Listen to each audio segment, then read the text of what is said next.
Hey, this is Scott Medlin. I'm a United States Marine Corps veteran and served in law enforcement for nearly 15 years. The stress of the job can be very challenging, but you do not have to go through it alone. The mission of every episode will be to assist you getting through the challenges and creating a fulfilled life. This is the 10 Code Mindset Podcast. Hey, what's going on? Welcome back to another episode. I hope you're doing great. I must say, I have been excited about this episode for a long time. We weren't able to make it happen anytime earlier because, well, my lifelong friend and now recently retired law enforcement captain, Aaron Rankin, was still working. But now he's retired, so I said, hey man, come on, you got to get on the podcast, and he didn't even hesitate. Let me tell you what. My friend Aaron was my first supervisor when I started in policing back in 2007. He was my first supervisor.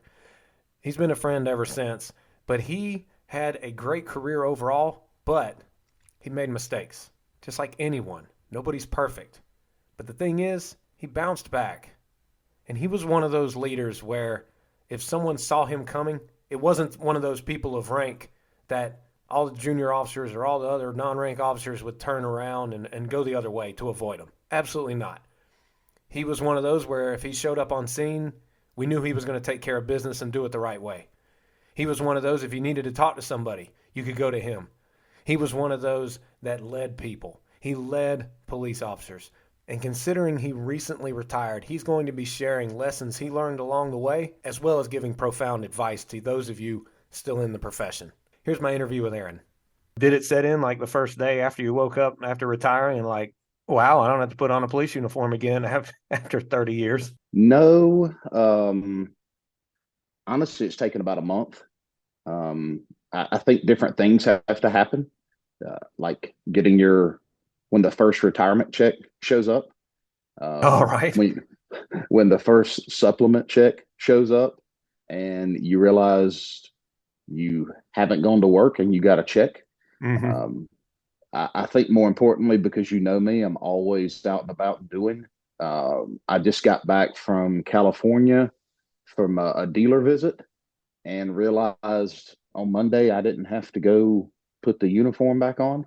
Like this was all I'm doing now. Yeah. So I think that's how the reality has started to set in. Because the first couple of weeks just kind of felt like maybe you're on vacation and you got to go back. Right. And I think that was the big thing for me, is the realization that you don't have to go back. And so, it's starting. I would say it's starting to set in. And, right. And honestly, Scott, it feels like a physical weight of the world has been lifted off your shoulders. So that's an interesting feeling. Oh, I have no doubt. I've been out a year now. My certification's out. Like I'm done. And I mean, who knows what the future holds? We never know how life's going to go. But I do notice that when I did make that decision not to go back, particularly when we moved and I wasn't going to pursue it anymore.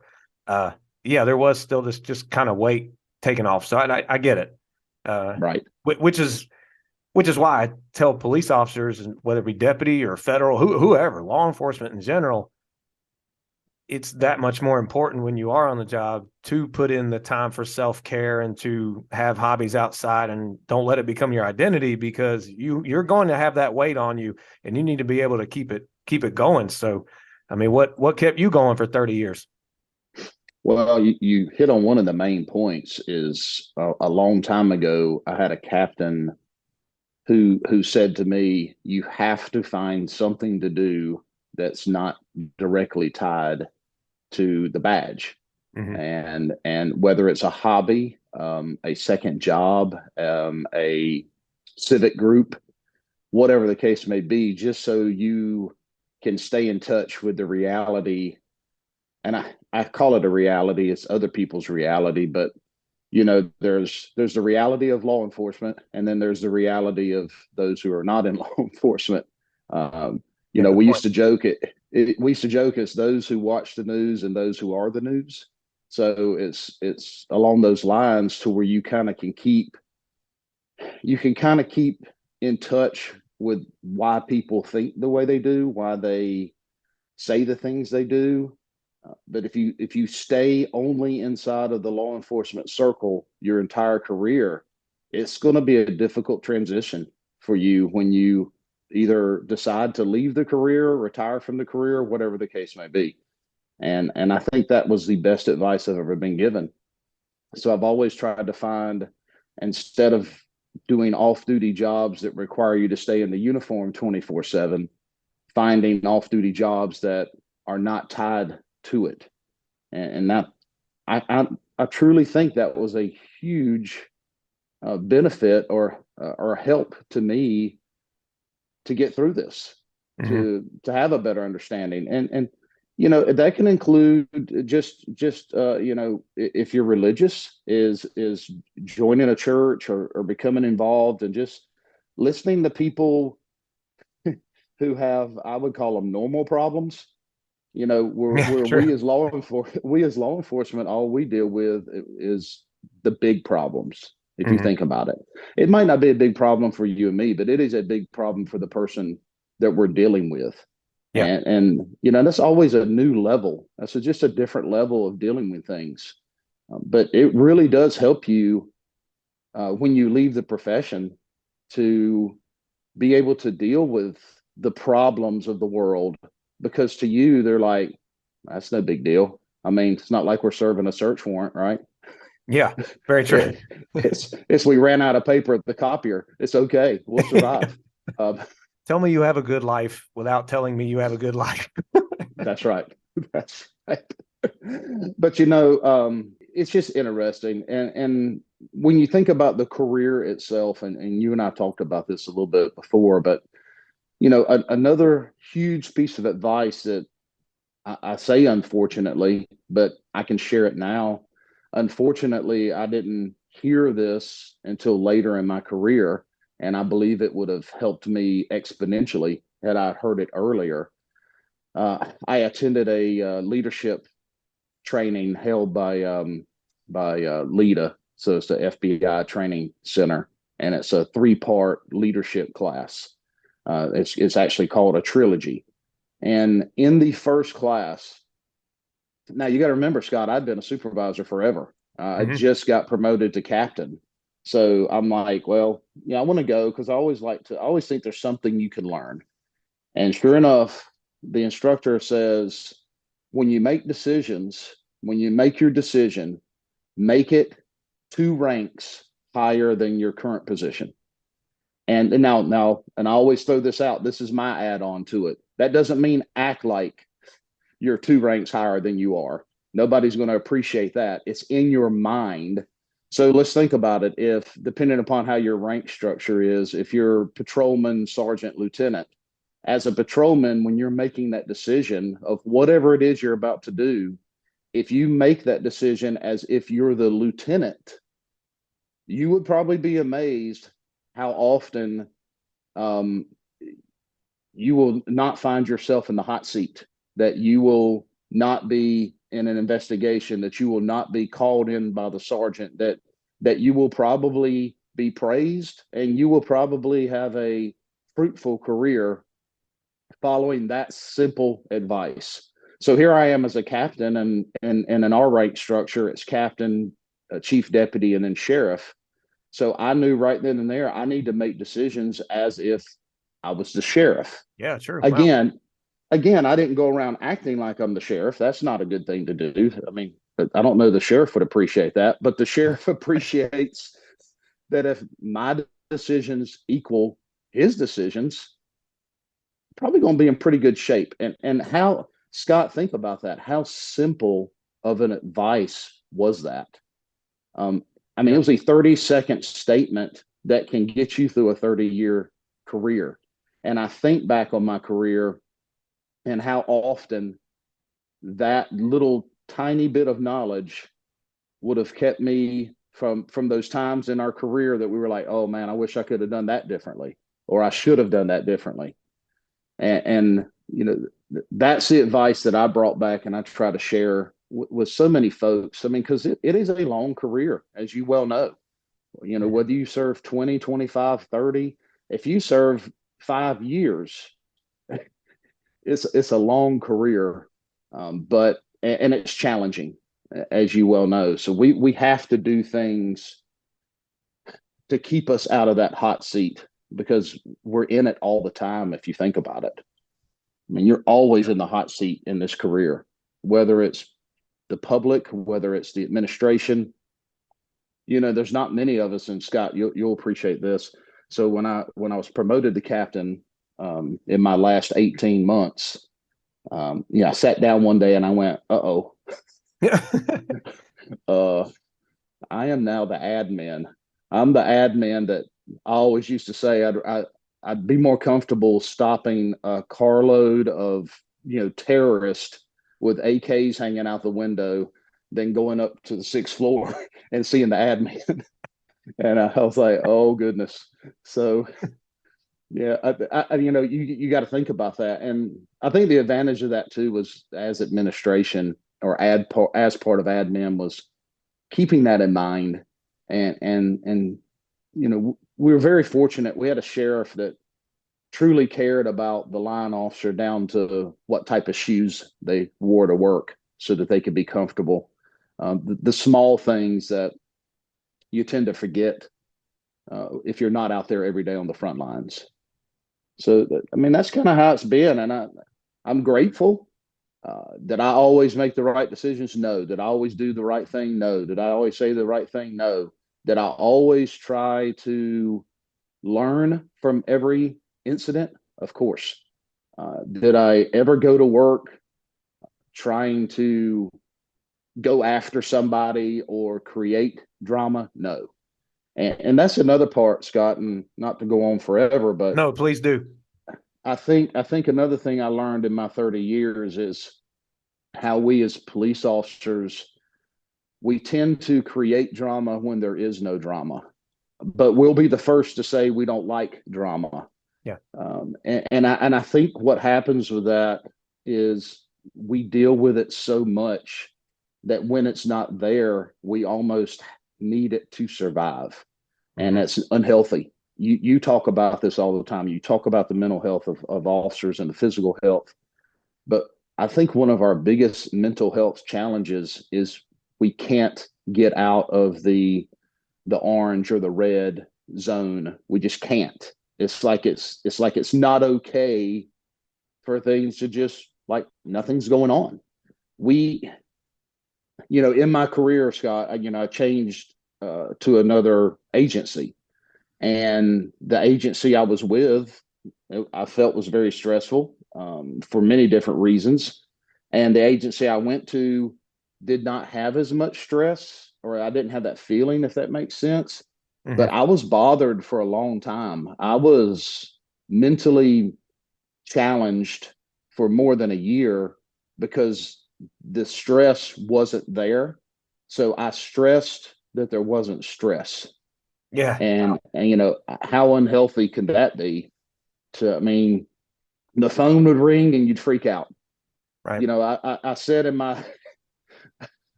retirement little speech, because the sheriff that hired me when I changed agencies, who has since retired, he attended, and I thanked him publicly in front of everybody. But I shared the story that I went to his office one day and I told him he's got to quit calling me. Do not call my phone ever again.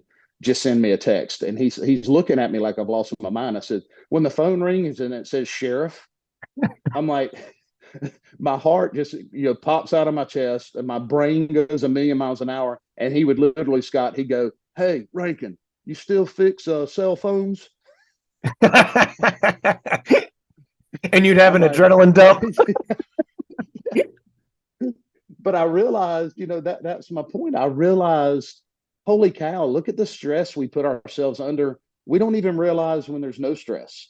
We don't realize when there's no drama because, and I watched this, and I got to supervise. I got to supervise many different people through my career. I got to supervise supervisors. I got to supervise those who maybe they have the rank of a supervisor, but haven't been in positions to supervise a bunch of different personalities. Right. And to just watch how it goes back to what I said earlier, the freak out about we're out of copy paper, but this person over here is freaking out because they're hiding behind a tree getting shot at, right? Yeah. You know, two very different situations, but in those people's mind at the time, that's a crisis. And so here we are, there's no crisis, everything's good, everything's fine, and it's just like we gotta have something to deal with. We gotta have something to fix. We gotta have something to take care of. And and I think that's what ages us. You Yeah. know, I think that's why this isn't all nice and brown, and this isn't full. Uh, you know, I don't know, man, but I tell you though, Scott, I have met some of the greatest people. I have, made lifelong friendships. Look at you and I. Oh yeah. I have experiences I would not exchange for anything, good and bad, because, like I said earlier, the bad brings a lot of experience and lessons as well. Yeah. My 100%. my my best life lessons are my mistakes, and it's been a heck of a ride. But I'm a chapter type person, which helps me as well. That chapter's done. I made it. I survived. It wasn't easy. Um, you know, I don't compare myself. I think that's unhealthy too. You don't compare your challenges to other people's challenges because they're different. Um, I'm just fortunate and grateful to have made it through, and to hopefully have made things good for the people who worked with me or for me through that career. And I think that's what's most important. Oh, absolutely, Aaron. And I speak for many when I say you absolutely made a tremendous impact in a good way to numerous ones of us. I mean, I can say that one with 100% confidence. And I'm really honored to know you and be your friend. And yeah, you taught me a lot in my first few years. And heck, I still learn a lot from talking to you. That quote you learned in leadership lesson, that's important. And I remember that when I first started, I would not just obey what the sergeant said, particularly on high stress calls or critical incidents when the supervisors would show up and start taking charge. I would remember what they said so that the next incident that would come up, I would know how to act or at least predict what the sergeant would want me to do. And so it's a matter of self leadership, and that involves what you were talking about acting as if you were two ranks ahead, not like you held the rank, but to have the right mentality to take the responsibility, but also when you talk about we almost get to a point where we're used to being stressed, and when nothing's going on, we can create the negativity, can create the drama. What I've learned over the last few years is we as people, obviously everyone knows we're creatures of habit, but we can become addicted to past emotions, past events, and we shape our personality based on that. And it becomes so familiar. We like what's familiar. It's hard to pursue something different moving forward.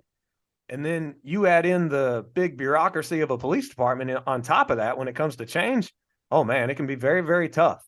So that's why I preach self-awareness all the time, because I made the mistake of not being aware. I just said I was fine. I'm fine. I'm fine. I wasn't fine. There were many things I was doing wrong. A lot of people are guilty of this. I mean, we're people. The main thing is, what did you learn from it and stuff like that. You went through a hard time when you had to go from one agency to a next, but what was that like? And how did you say, okay, I'm going to another agency, but I'm not going to give up? And you told me something. I'm going to see if you hit on it. You really had a change in faith. Yeah, you're exactly right. And it gave me the opportunity to self-reflect. I had reached a point in the career at that time where I was oblivious, might be a good word. Mm-hmm. Not self-aware is exactly what it was. I was living the high life thinking, man, this is great. Everything's perfect. I can do no wrong. And then when you make a mistake or you realize that you were not living, I was living for Aaron, period. I was not living for God. I was not living for my family. I was not living for the big picture. You hear some people say that and you cringe at the big picture, but it's a true statement. It's all it's saying is just step back and think about the domino effect of what you're doing. And it was a very difficult time in my life when it was like the 2x4 hits you in the head, and you have a wake up moment. But I tell you what I take from that. I would not let me get this right. See, the hand came up. I got to talk on this one. I would not want to. I would not want to relive it.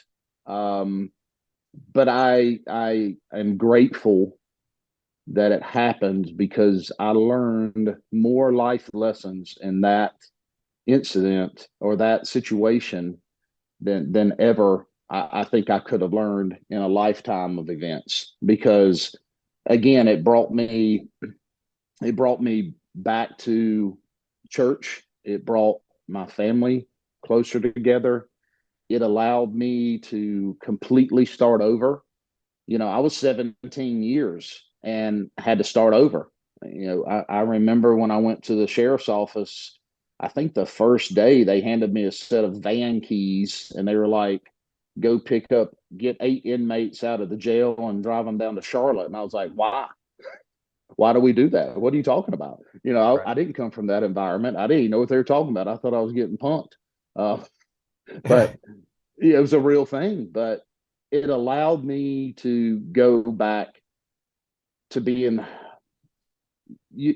think you and I have talked about this, being when you're a rookie and you remember that feeling of why you chose this profession, why you did this, why you woke up each morning, the excitement you had, that was back. It was like, oh, just worry about you, work on you, work on the things you have let go, work on your relationship with God, your family, and rebuild, reboot. Uh, I was I cannot be more grateful. And it was interesting because obviously I quickly advanced through the ranks again, but it felt so easy and it felt so natural and it felt like I've really done the work I need to do and earned everything along the way. Mhm. And that was it. That was it, Scott. It was a dark, scary time because you got to keep in mind too, it wasn't an immediate transition. It was a 6 months between agencies. So for 6 months, I went out and had a normal job. I was a normal guy. I was a normal person. But the calling was still there. The desire was still there. The need to go back and I don't know if I want to say fix, but the need to complete it and to leave on my terms, to leave the way that I wanted it to happen when I started in 1993, and to show others that you can make mistakes, you can make bad choices, you can make bad decisions, you can do things, but if you learn from them and you self-reflect and you do a reboot, you can come out pretty dang good on the other end. But you got to stay with it, and you have to. I always love when you talk about being self-aware, because when you go through something that is traumatic, or whatever the case may be in your life, you have to become self-aware. And I think about, it's a guy you and I know. I'm not going to talk about his name, but you and I know him. Great guy, but he got addicted to some pain medications, which led to addiction. You get it, to the point of near death, and he is completely recovered. Actually, is a counselor. Actually, is married, kid, father, the whole nine. But he and I talk about self awareness, and for him, he is self aware when he's starting, when those demons are coming back in, Yeah. when he's going towards the wrong path. And that's the same thing. Is I had to become self-aware at the second agency to not get to that level of comfort. Comfort, you think, well, who doesn't want to be comfortable? Well, comfort is can be sneaky. Yeah. Comfort can blind you. Comfort can make you think you're at a level of untouchable, or you know, I've got it made, or whatever the case may be. And you should always, comfortable can make you lazy too. You got to always be striving to be better. You have to always be striving to improve. And more importantly, Scott, you got to strive to help others reach their goals. I've told my people through my entire career, your job is to find your replacement. That's your job. And that means you got to find somebody to mentor. You got to find somebody that looks up to you. You got to find somebody that won't be ashamed of the things you're doing. Uh, you know, you and I have probably been told this before. Would you tell your grandmother you did what you just did, or your grandfather? Yep. Um, but find your replacement. Because Scott, how many times have we dealt in our career with people who are scared of being replaced, Oh yeah, and good point. they don't help people. They are they're scared of these people. Oh, they might be better than me. I want you to be better than me. Yeah. I do. I want my replacement to do a better job than I did. And that is a totally different mentality. And and I took that really to heart when I had to start over. And I lived that way for the next 13 years, day in, day out. Um, and you don't realize it. You don't realize the effect you have on people. You just don't. And you've said it, and I appreciate that, and I appreciate anybody who has said it. But it is amazing what you can do if you live your life that way. And you're out there helping people all the time. You're doing the same thing. You're getting people to understand how important it is to be self-aware, how important it is to keep your mind straight, to keep your mental health up, to think about the ways you're treating people and affecting people. Um, and that goes back to, if you think those two ranks ahead, it's just another way, Scott, of saying the big picture. That's all it is. As you move up in rank, your picture just gets bigger. That's all it is. Hmm. You have to think about what you say, how you act, what you have people do, the impact. Scott, how many times have you and I, somebody come in or brought us in, or and just lay into you like there's no tomorrow, and then you spend the next week worrying about it, and they're already, that by that night they're laughing with their family and have a good time, and you're an afterthought. Oh, big But time. you're And can't be present to your family while you're stressing about it. Yes, Yeah. Oh, I mean, yes, physically there, but not mentally. yes. So, you know, as I moved up in rank, I was like, there's times you have to address your subordinates. There's times that for discipline, there are things, but we have to keep in mind they're humans. Yep. That we will make mistakes. But you, I saw, you've probably seen it online. You know how these funny church signs, they'll have them out front. They'll have like Oh, the yes. little words, and, Yep. and they'll be funny. So this wasn't really funny. This was one that hit me, and I actually used it in my little retirement speech. I thanked those people in my life who didn't treat my mistakes as life sentences, and allowed them to be life lessons. And Oh, I wow. actually saw that on a little church sign, one of those online things that, and I thought, it said, all mistakes don't have to be life sentences. Let them be life lessons. And I thought, man, how many times have we done that to somebody, or has it been done to us that, like, oh, that's the ultimate mistake? You Yeah. know, you're going to have to eat that for life. And that person can't recover if they're treated that way. Yeah. You know, think of that impact. But I don't know, Scott. I mean, did I touch on what you were talking about? Oh, absolutely. You've made many profound points, and what you just said, it just brings me back to thinking about God. What does he say? Confess your sins and repent.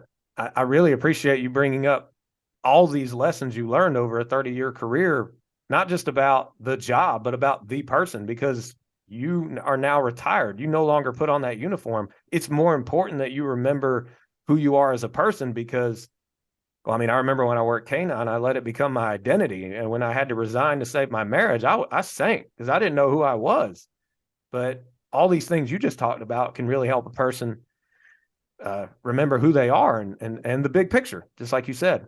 So I'm very glad you brought all that up. I would like to finish on a different note in the sense of we can end with some laughs. So I want you to talk about we got to go back to the career, and I Okay. want to rehash a memory with you for our last 8 minutes together for part one. We're going to have to do a part two. Okay. Christmas Eve night. I can't remember what year, but it was several years ago. I'm on a U.S. highway in the city where I worked at the time, and it's pretty late at night. I clocked a motorcycle going 84 and a 45.